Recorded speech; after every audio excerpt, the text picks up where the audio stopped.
Seguimos con nuestro énfasis durante los domingos de diciembre sobre la persona y obra del Señor Jesucristo. Y hoy les invito a abrir sus Biblias al capítulo 1 de Juan, donde estaremos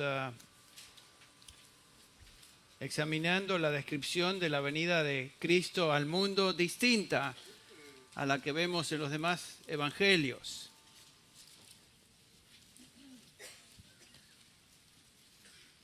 Es único el libro de Juan en este sentido. Cuando pensamos en la Navidad y en la venida de Cristo al mundo, pensamos en varios elementos.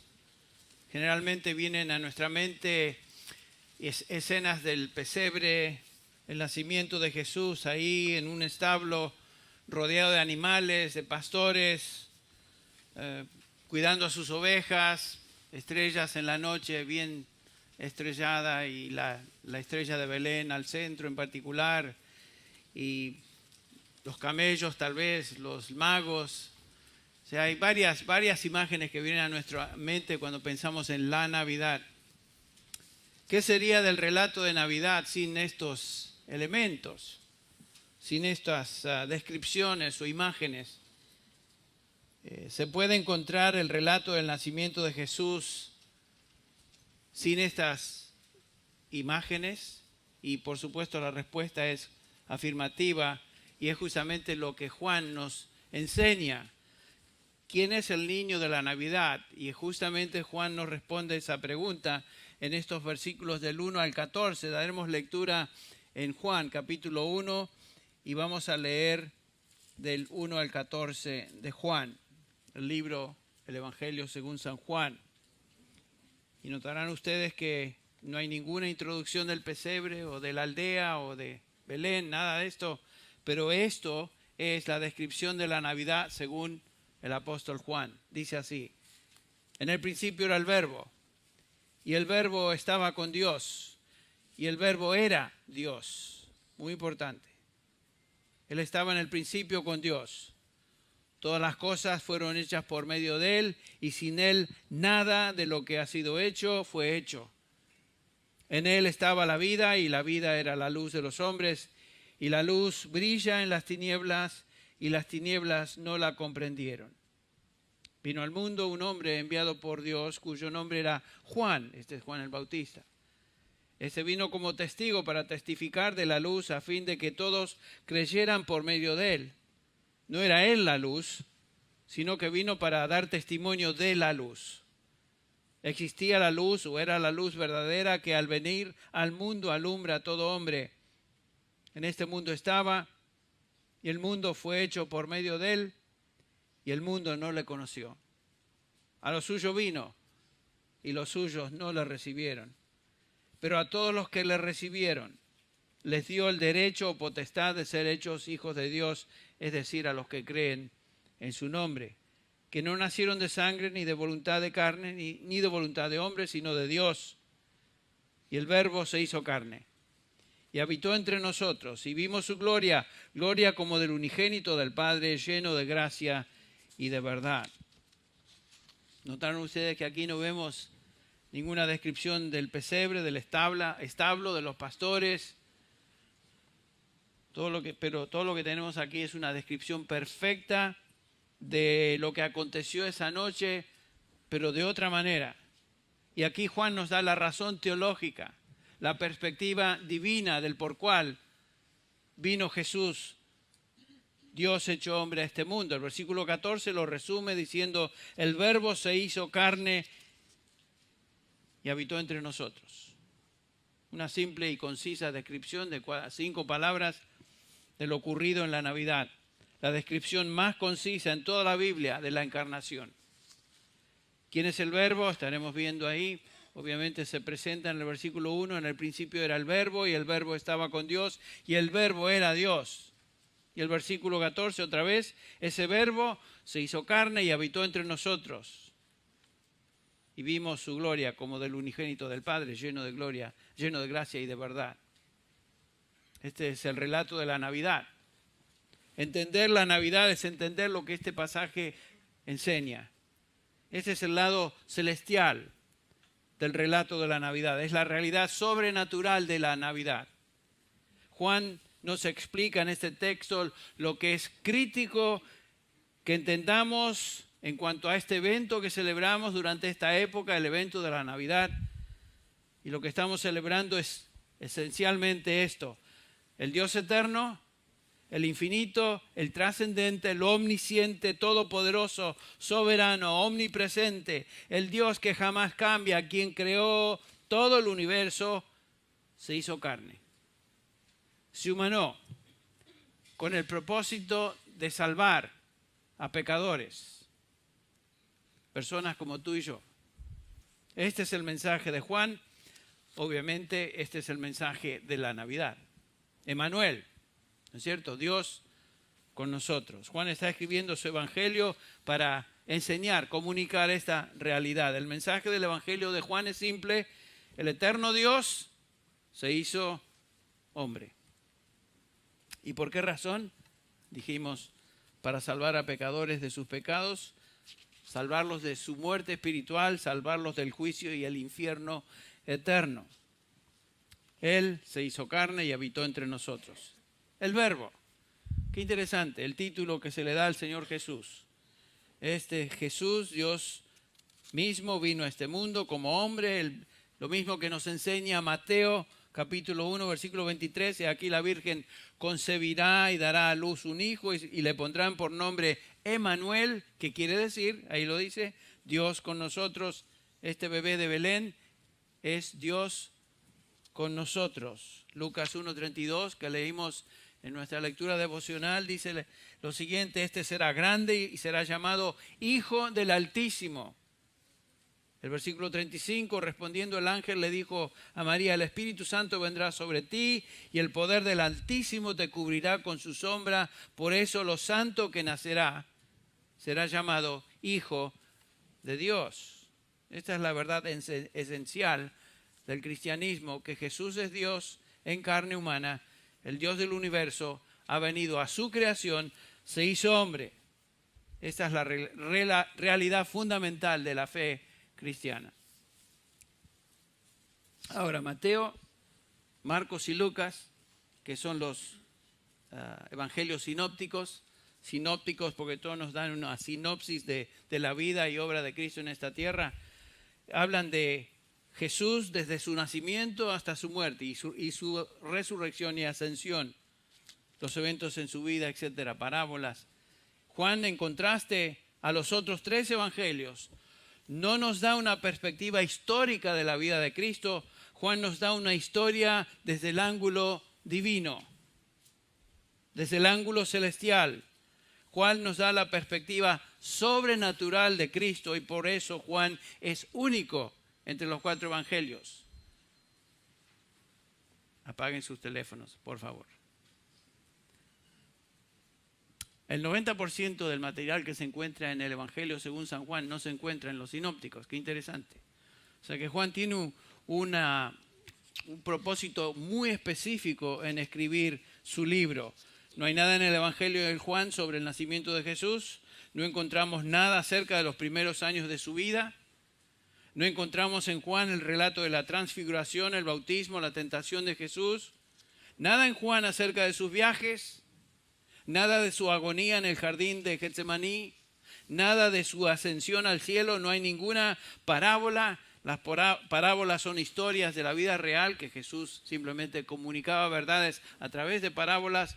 La razón es porque Juan no está enfocándose en la historia de la vida de Jesús, sino que Juan está interesado en darnos la perspectiva celestial del por qué Jesús vino a esta tierra. El propósito de Juan es convencer al pecador acerca de la persona de Jesucristo y quién es Él, quién realmente es. Y que por medio de fe en ese Cristo, en ese Señor, tengamos vida eterna. Los sintetiza en su capítulo 20 del libro, el versículo 31, nos da el propósito. Juan dice: estas cosas se han escrito. ¿Qué cosas? Todo lo que él ha escrito en el libro de Juan. Estas cosas se han escrito para que creáis que Jesús es el Cristo, el Hijo de Dios, y para que al creer en Él tengáis ¿qué? Vida eterna. Ese es el propósito del libro de Juan. El propósito es entonces evangelístico. Para tener salvación, tú debes creer en Jesucristo, pero no en cualquier Cristo, no en cualquier Jesús, sino en el Jesús que aquí Juan nos describe. Una mala interpretación de Cristo, un Cristo que es el producto de la imaginación de alguien o de alguna secta, no lleva a nada sino a condenación. Nuestro destino eterno en un sentido depende de un concepto apropiado, correcto, bíblico de quién es Jesús, en quién ponemos nuestra fe. Y Juan nos habla de este Jesús. Juan, en estos 21 capítulos del libro, nos enseña que Jesús es Dios hecho carne. Así comienza el libro. Que Él es el verdaderamente Dios y verdaderamente hombre. Ese es el verdadero Cristo en el que debemos creer para ser salvos. Para demostrar la deidad de Dios hecho hombre, Juan enfatiza varias cosas: obras milagrosas, sus palabras divinas, sus títulos divinos. Por ejemplo, la adoración que Él recibe. Ustedes recuerdan que la gente se acercaba a Él y lo consideró como Dios. Y es justamente la intención de Juan que sus lectores reconozcan que Jesucristo es Dios. Cuando entendemos a alguien, cuando entendemos quién verdaderamente es Cristo, cuando entendemos su obra redentora, creemos en Él, en ese momento tenemos vida eterna, salvación por medio de Él. Y entonces, como nunca, necesitamos ser precisos en nuestra cristología, en nuestra teología de quién es Jesús, quién es Cristo. La doctrina de Cristo es vital. Muchas personas, ustedes saben, y sin duda se han contactado, han comunicado con este tipo de personas, hablan de Jesús, pero no definen con claridad quién es Jesús. Las sectas vienen a nuestras casas y nos hablan de Jesús. Hasta a veces usan la Biblia. Hablan de un Jesús, pero es un Jesús falso, es un invento de esa secta o religión. Un Jesús que veneran tal vez como profeta, como maestro, como un buen hombre, un líder espiritual, lo que sea, pero no es el Jesús de la Biblia. Eso condena a muerte eterna. El Nuevo Testamento abundantemente nos da evidencias de que Jesucristo es Dios. Múltiples pasajes nos enseñan esta verdad. Ya vimos dos de ellos en los domingos anteriores. Filipenses 2, donde vemos la humillación de Cristo, se hizo carne. En el capítulo 1 de Colosenses también estudiamos que Jesús es, el Señor Jesucristo es preeminente sobre todo y todos. También tenemos en la Escritura los títulos que se le dan a Jesús, que solamente son títulos reservados para Dios. Las obras que Jesús hizo sobre esta tierra son obras que solamente Dios puede hacer. Por ejemplo, piensen, crear de la nada, resucitar a los muertos, poder sobre la naturaleza, poder sobre vida, la vida de demonios y espíritus, poder sobre esos seres de tinieblas, poder para perdonar pecados, recibir adoración de aquellos que venían al Señor y Él lo acepta. Jesús dijo, por ejemplo, en el capítulo 14 de Juan, en el versículo 13, todo lo que pidáis en mi nombre lo haré para que el Padre sea glorificado en el Hijo. Si pedís algo en mi nombre lo haré. O sea que Jesús escucha y responde la oración, así como Dios puede hacer. El resumen de todo esto se encuentra encapsulado justamente en este versículo 14 del capítulo 1. El Verbo se hizo carne, o sea, Dios, la palabra, se hizo carne.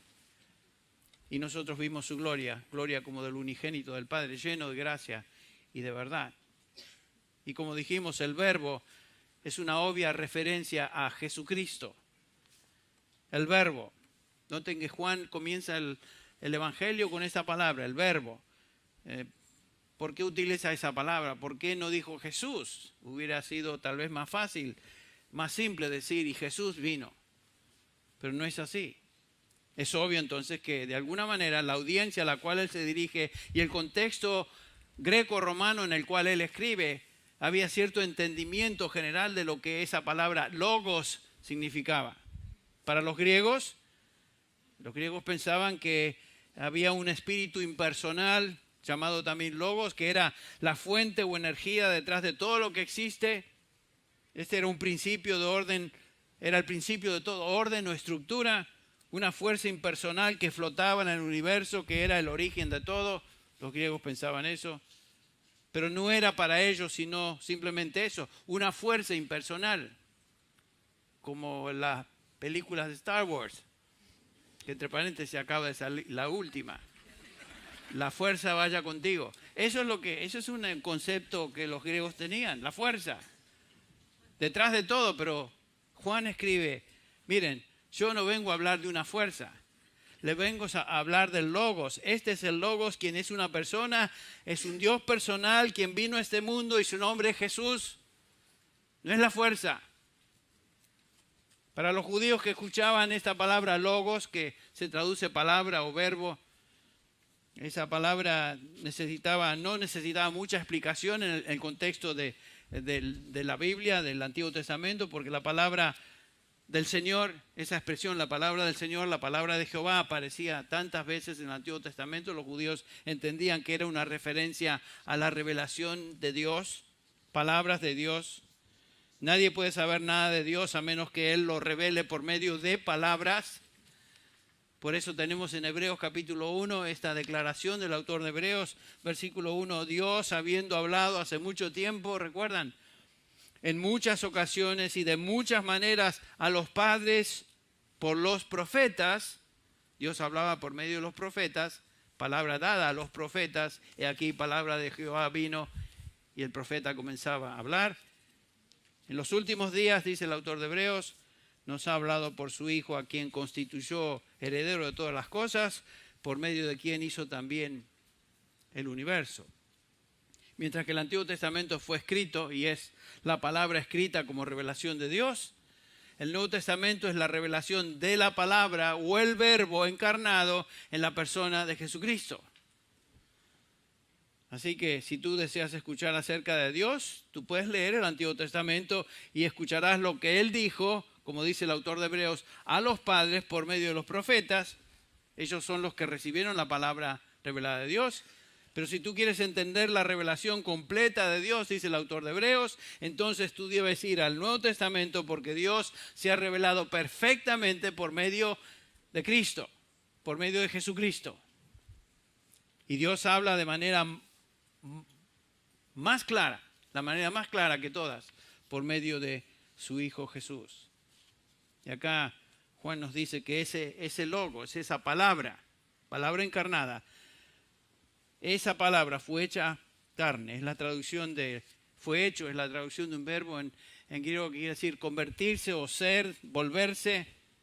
Y aunque Dios es inmutable, sin duda, Dios es un ser eterno y no cambia. Sin embargo, aquí nos dice Juan que ese Dios fue hecho carne, entra en su creación y toma la forma humana. Dios se hizo hombre. ¡Qué increíble! Ese Dios todopoderoso, singular, del Antiguo Testamento, ese Dios que controla y ha creado todo, ese Dios se hace carne. Y su entrada en la raza humana fue como cualquier otro hombre.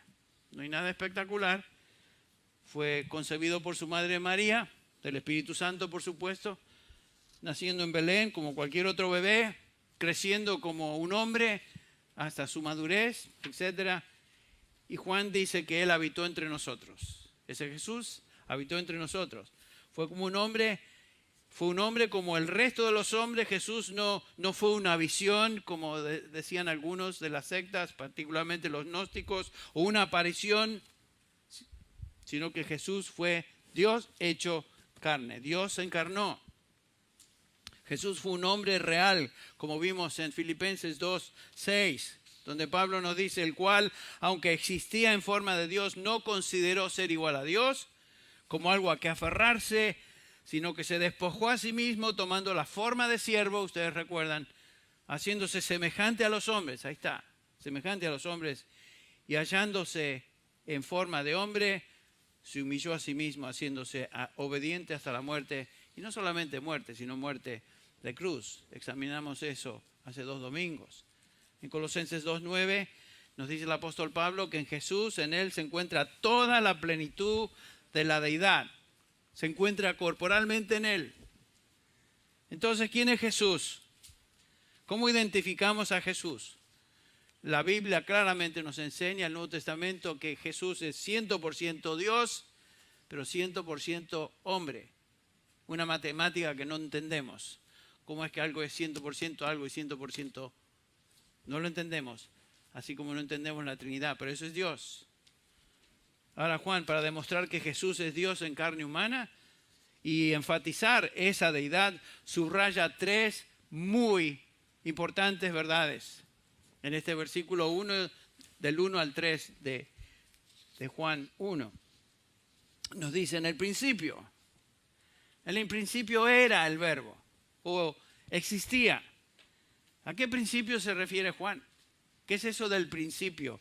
Bueno, tenemos el comienzo del tiempo en Génesis 1:1, cuando leemos: en el principio creó Dios los cielos y la tierra. Si ahí comienza la historia, ahí comienza lo que es tiempo y espacio, en el principio. Y aquí nos dice Juan, claramente, pongan mucha atención, que ese verbo en el principio existía. El verbo ya existía cuando Dios creó lo que existe. En otras palabras, era preexistente. La primera verdad que él subraya: Cristo, el verbo era preexistente, o sea, antecedía todo lo que existía. Pensemos en la implicación de tal declaración. Si eso es cierto, si Cristo, Jesús, ya existía cuando todo lo creado comienza a existir, quiere decir que Él no fue creado. ¿Ven la implicación? Que no fue parte del tiempo, que no fue parte del espacio. Él es eterno. Él es eterno. JWs, los testigos de Jehová, niegan eso. Y tratan de convencernos de que no, es que no entendemos el idioma original. Me han dicho eso. Entendemos el idioma original. Ellos son los que traducen mal el idioma original. Pero noten que aquí Juan afirma la preexistencia del verbo de Cristo. La preexistencia del verbo, es decir, Cristo. Y nos dice acá que el verbo era. Es un tiempo imperfecto en el original que enfatiza la idea, es de continuidad. Existía continuamente antes del principio. Cristo no comenzó con el principio de la creación, ¿entendemos? Sino que ya existía. Él no fue parte de la creación. Él no es un ser creado. El tiempo comenzó con la creación. El tiempo comenzó con el primer día que Dios creó. Así vino el segundo día, el tercero, como vemos en Génesis, y el cuarto, y el resto de los días, los años, los siglos, y el tiempo aún marcha hasta la hora, el momento, un día en que viviremos en la eternidad donde el tiempo otra vez no existe. Cristo es antes de la creación y Cristo, por supuesto, existirá para siempre. Entonces Juan subraya el hecho de que ese verbo, ese Cristo, existía antes del tiempo y por lo tanto está afuera del tiempo porque es eterno. La eterna preexistencia del verbo es lo que Juan primero subraya. Es tan importante. Y aún el mismo Señor Jesucristo una y otra vez nos enseña eso. Ustedes recuerdan, por ejemplo, que Él, particularmente en el libro de Juan, Él utiliza la expresión yo soy, yo soy, yo soy, yo soy, una y otra vez. Ego eimi, en griego, que es la traducción del yo soy que vemos en el capítulo 3 de Éxodo, cuando ustedes recuerdan, se acerca el Señor, Moisés le dice a Dios: he aquí, si yo voy a los hijos de Israel y les digo, el Dios de vuestros padres me ha enviado a vosotros, tal vez me digan, ¿cuál es su nombre? ¿Qué les responderé? Buena pregunta. Y dijo Dios a Moisés: yo soy el que soy. Y añadió: así dirás a los hijos de Israel, yo soy, me ha enviado a vosotros. Yahvé, Jehová, transliterado en la Reina Valera. Una forma del verbo ser, o sea, el eterno, el yo soy. El que era, soy y para siempre jamás será. Yo soy es el nombre de Dios. Jehová es el nombre de Dios. Es una transliteración de esa raíz hebrea. Yo soy. Jeremías 32:2. Así dice el Señor, o Jehová, el yo soy, hizo la tierra. El Señor, o sea, Jehová, Yahvé, que la formó para establecerla. El Señor, Yahvé, yo soy, es su nombre. Una y otra vez. Yo soy. Es una descripción del nombre de Dios. En Juan 8:58, ustedes recuerdan también Jesús, leemos que Él habla así de sí mismo como el presente, como si siempre ha existido. Leemos estas palabras en el versículo 57 de Juan 8. Entonces le dijeron los judíos, aún no tienes 50 años y has visto a Abraham. Porque se acuerdan, antes de que Abraham fuera, yo soy, dijo él. El versículo 58, Jesús les dijo, de cierto os digo, antes que Abraham fuese, yo soy otra vez. Yo soy, ego eimi, Yahvé. Yo soy. Jesús habla de sí mismo en tiempo presente y él usa el nombre de Dios identificándose con el Dios del Antiguo Testamento. Este es el yo soy en tiempo continuo porque nunca hubo un momento cuando él no existió. ¿Entendemos eso? Porque es eterno, porque es Dios, porque no fue creado.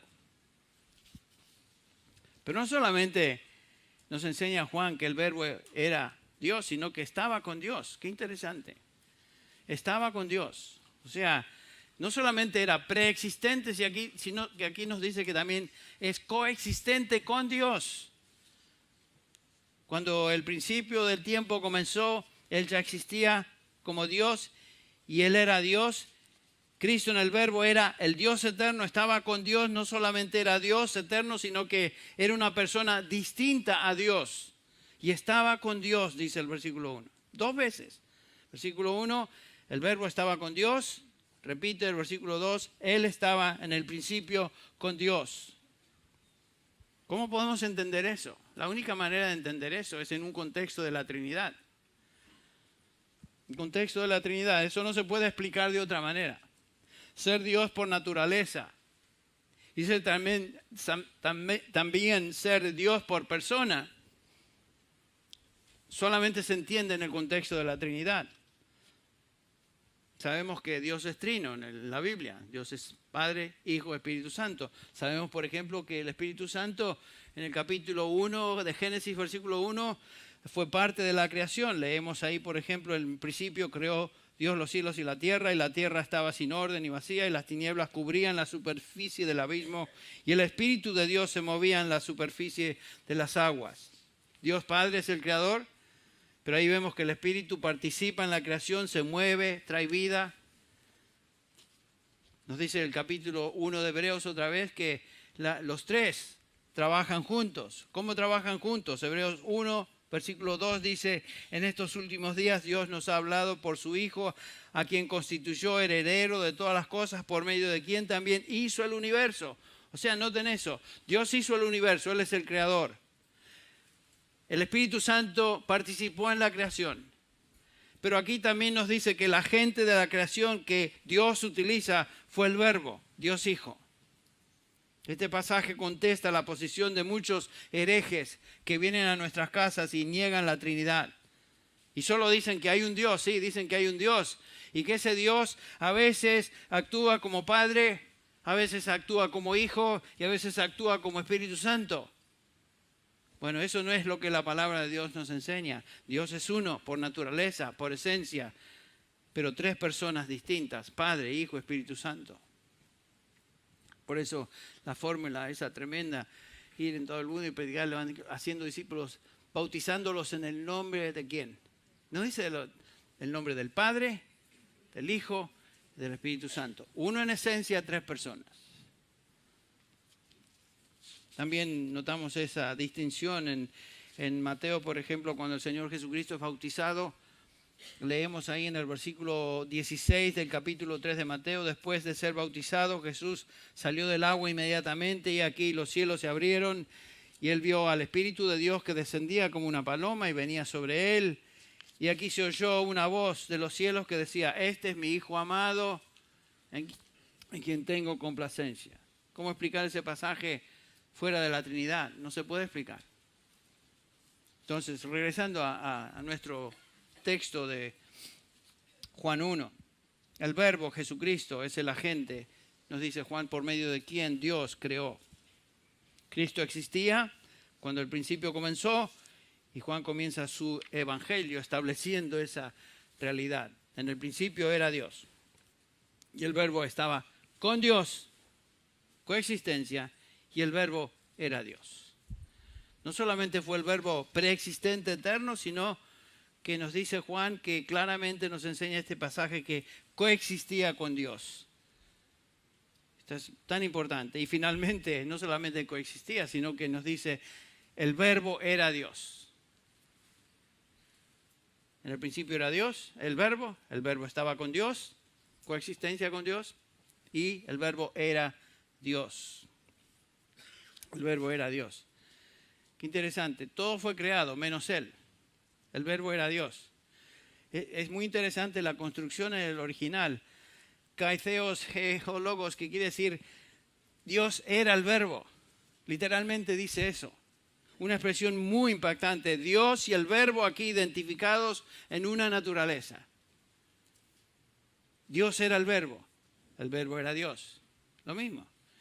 En Juan 17, el versículo 5, Jesús está orando al Padre. Ustedes recuerdan esa oración intercesora del Señor Jesucristo por los suyos. Y leemos en el versículo 5 del capítulo 17 de Juan, cuando el Señor dice, ahora se dirige al Padre, dice, glorifícame tú, Padre, junto a ti, con la gloria que tenía contigo antes de que el mundo existiera.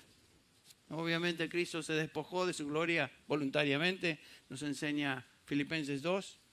Vino a este mundo, se humilló, se hizo hombre, pero nunca dejó de ser Dios. 100% divino. Él era absolutamente y completamente Dios. Y Juan dice que Dios era el Verbo, o el Verbo era Dios. Y lo repite. Entonces el Verbo es preexistente, afuera del tiempo y del espacio, antes de todo lo creado.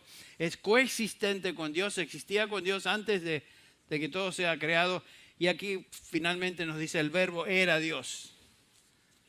Y Juan subraya entonces aquí después la autoexistencia del Verbo. El Verbo existía independientemente, dice ahí el versículo 3 al 4. Establecemos eso, la autoexistencia del Verbo de esta manera. Dice el versículo 3, todas las cosas por él fueron hechas, o por medio de Él, y sin Él nada de lo que ha sido hecho fue hecho. En Él estaba la vida, y la vida era la luz de los hombres. Esto es lo mismo que dice Hebreos 1, que Dios hizo todas las cosas por medio de su Hijo. Y dice Juan que en Él estaba la vida. En otras palabras, Él autoexistía. La vida está en Él. Una declaración clara y simple de que Jesucristo es deidad eterna. Él hizo todo lo que existe y le dio vida a todo lo que tiene vida. Él no vino de nadie, ni de nada. Todo vino de Él. Escuche lo que Pablo nos dice en 1 Corintios 8, versículo 6.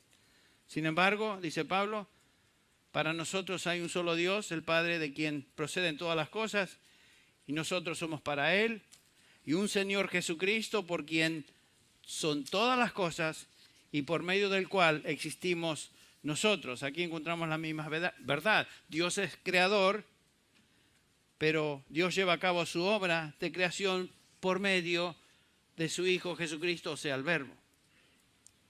Pablo no niega que Dios es creador. Pablo no niega tampoco el papel del Espíritu Santo en la creación, lo vimos en Génesis 1:1. Y Pablo nos dice que Jesucristo ahora es el agente por medio de quien la creación se lleva a cabo. Ahora, aquí en Juan 1:3 tenemos dos confesiones de Juan el apóstol, que nos dice, la primera es la siguiente: todas las cosas por él fueron hechas, todas. Y la segunda declaración es que sin él o aparte de él, nada fue hecho. Les hago la pregunta, ¿qué quiere decir nada?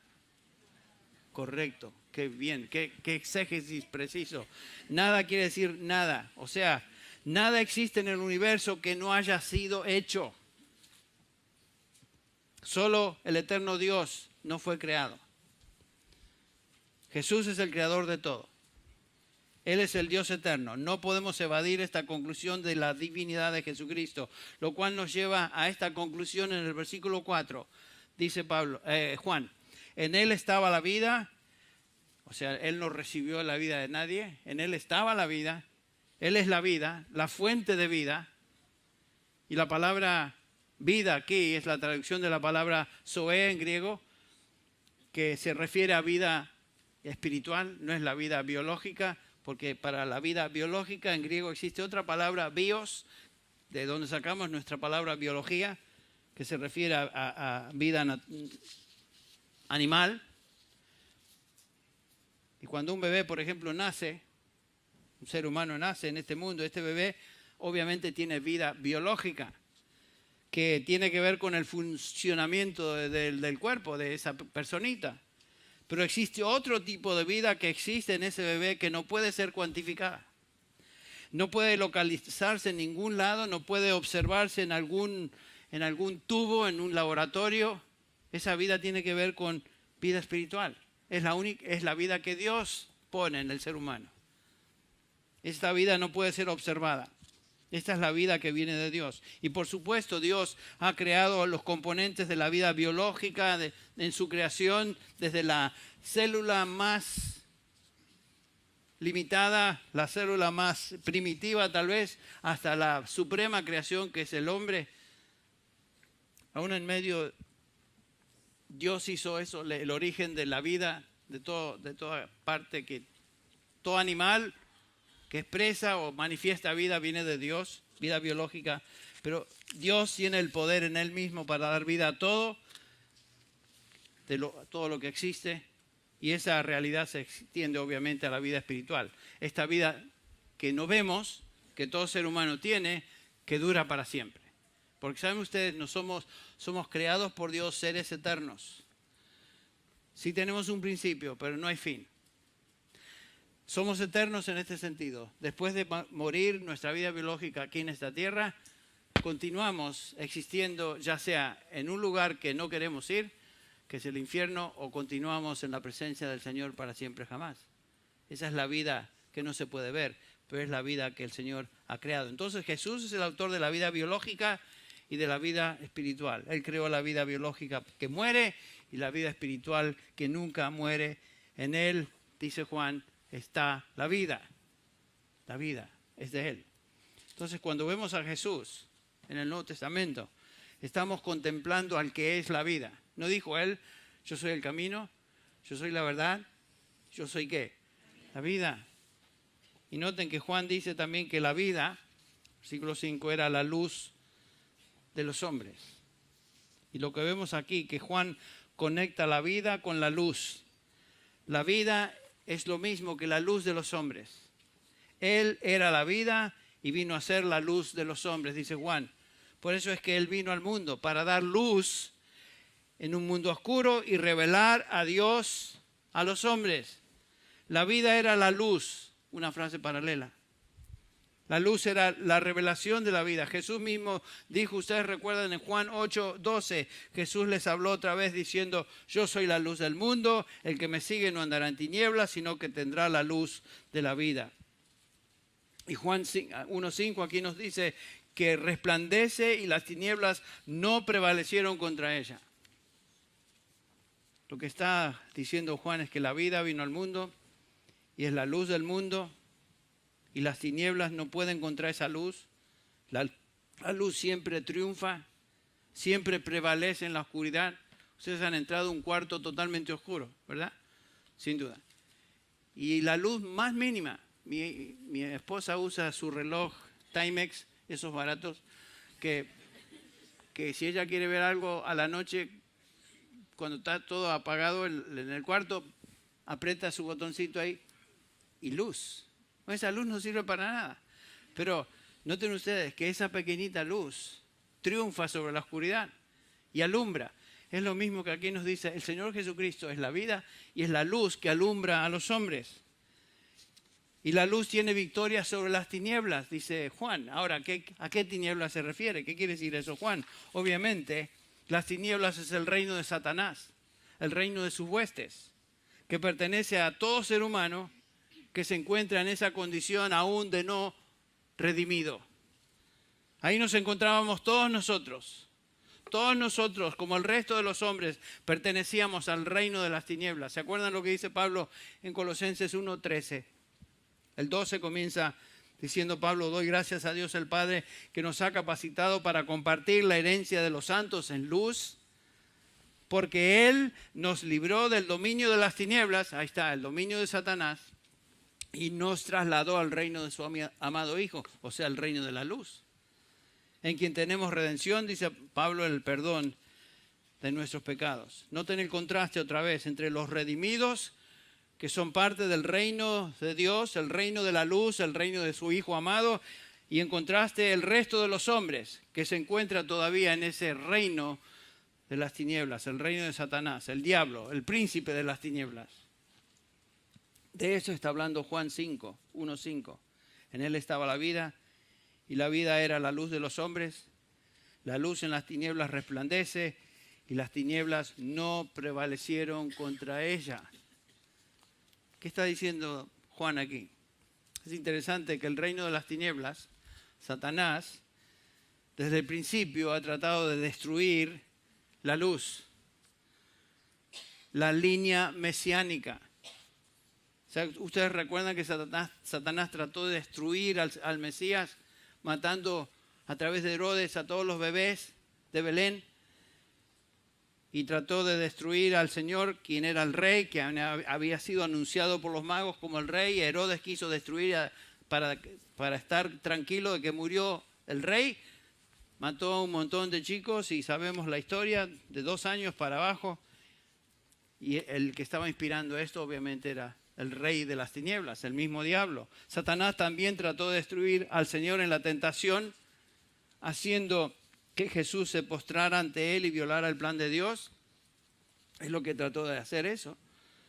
Y otra vez en el jardín de Getsemaní, Satanás trató de hacer de que Jesús cambiara la dirección de su plan y violara la voluntad del Padre, evitando la cruz.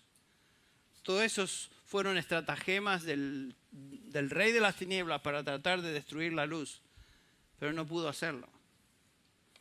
Todo el poder del infierno, el poder de las tinieblas, tratando de prevalecer contra la luz, pero no lo ha logrado, ni jamás lo logrará. La luz aún brilla. Entonces, lo que vemos acá, al comienzo del libro de Juan, del Evangelio según San Juan, es una declaración clara y poderosa de la persona de Jesucristo. ¿Quién es Jesús? Y lo que Él vino a hacer como la luz de este mundo. Dar luz, rescatar a los que están en tinieblas. Jesús, Dios hecho hombre, vino para redimir a pecadores como tú y como yo. La luz vino a este mundo. Y la luz está brillando, dice Juan. Y esa luz del Evangelio de Jesucristo está al alcance de todo aquel que escucha. El mensaje del Evangelio, el mensaje de la luz, el mensaje de Navidad ha ido a todo el mundo y continúa siendo predicado en todo el mundo. Pero tú debes creer el mensaje y así tener salvación y vida eterna. Este Evangelio del cual habla Juan en el capítulo 8 más adelante de su libro, Jesús dirigiéndose a los que le escuchaban, dice a toda persona que aún no cree en Él. Escuche bien, versículo 24. Por eso os dije que moriréis en vuestros pecados, porque si no creéis que yo soy, moriréis en vuestros pecados. ¿Ven lo importante de creer en quién es Jesús? El verdadero Jesús. Porque si no creemos, moriremos en nuestros pecados. Qué advertencia tan tremenda. Y querido amigo que me escuchas, tú no tienes que morir en tus pecados y terminar una eternidad separado de la luz para siempre, condenado en tinieblas o a tinieblas eternas. Tú no tienes que hacer eso. Pero tú morirás en tus pecados, dice la palabra, dice el Señor, a menos de que creas en este Jesús para salvación. Que aquí Juan describe en esos preciosos primeros versículos de su Evangelio. El mensaje de la Navidad es que Cristo vino al mundo, que Dios se humanó, se hizo hombre, se hizo uno de nosotros. Vino a esta humanidad identificándose con los seres humanos y viviendo como cada uno de nosotros con una vital diferencia, que Él jamás pecó. Y porque Él era Dios y hombre, fue a la cruz, murió en esa cruz, pero pagó en esa cruz por los pecados de cada uno de aquellos que no podían ganarse la salvación, de aquellos que Él vino a redimir. Él es la luz y ese es el Evangelio de Navidad. Este es el Jesús, este es Cristo, este es el Verbo del cual Juan nos habla en estos versículos. Si tú no crees en Jesús, tú morirás en tus pecados, dice el Señor, recibiendo así la condenación de tus pecados, que la Biblia nos dice que la paga del pecado es muerte. Tú no puedes ser salvo a menos que vengas a Jesús. Pero ¿cómo lo hacemos? Primero tienes que reconocer que eres pecador, que necesitas Salvador. Y puedes venir a Él simplemente reconociendo eso y decir, Señor, necesito ser salvo. Necesito salvación. Yo sé que soy pecador, que no puedo salvarme a mí mismo. Reconozco que ese Jesús de la Navidad, del cual habla ahí el Señor ese enfrente, ese Jesús es Dios hecho carne y vino a este mundo a salvar a una persona como yo. Y si tú vienes a Jesús de esa manera, arrepentido y pidiendo, Señor, sálvame, sé propicio a mí, pecador, el Señor Jesús te promete, el que a mí viene, de esa manera, humildemente, reconociendo su condición de pecador, necesitado, y viene a mí, quien es el Salvador, yo le daré vida eterna y no lo rechazaré.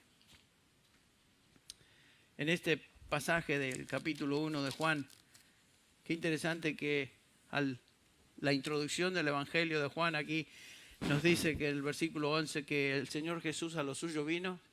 ¿Notaron eso? Lo leímos. Y los suyos no le recibieron. O sea, Israel rechazó a Jesús, a Cristo, al Verbo. Pero a todos los que le recibieron, les dio el derecho de llegar a ser hijos de Dios. Es decir, ¿quiénes?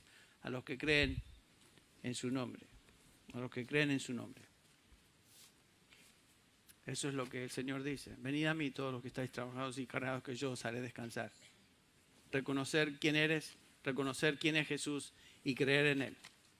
Y el que en mí cree, dice el Señor, que tiene vida eterna. Vamos a terminar en oración. Padre Celestial, te damos gracias una vez más por haber examinado algo de las verdades de la Navidad. Gracias, Padre, por esta increíble verdad de que tú, siendo Dios, te hiciste hombre y viniste a ser parte de tu creación. Te identificaste con seres humanos, seres como nosotros, con el propósito de vivir una vida sin pecado, ir a la cruz y pagar en esa cruz por pecadores como somos cada uno de nosotros. Gracias, Señor, porque tuviste misericordia de la mayoría de los que estamos aquí. Y un día nos salvaste por fe en Cristo Jesús. Y ahora, Padre, te queremos pedir que si hay en medio nuestro alguna persona que aún no ha recibido el don de vida eterna a través de fe en Cristo Jesús, que tú le hables, que tú concedas arrepentimiento, que tú concedas fe y traigas a un alma más a los pies de Cristo, confesando su pecado, confesando su necesidad y diciendo simplemente, Señor, sálvame, sálvame. Pedimos esto, Padre, sabiendo que tú contestas según tu voluntad. Y lo hacemos, Señor, en el nombre que es sobre todo nombre, el nombre de tu Hijo Jesucristo. Amén. Amén.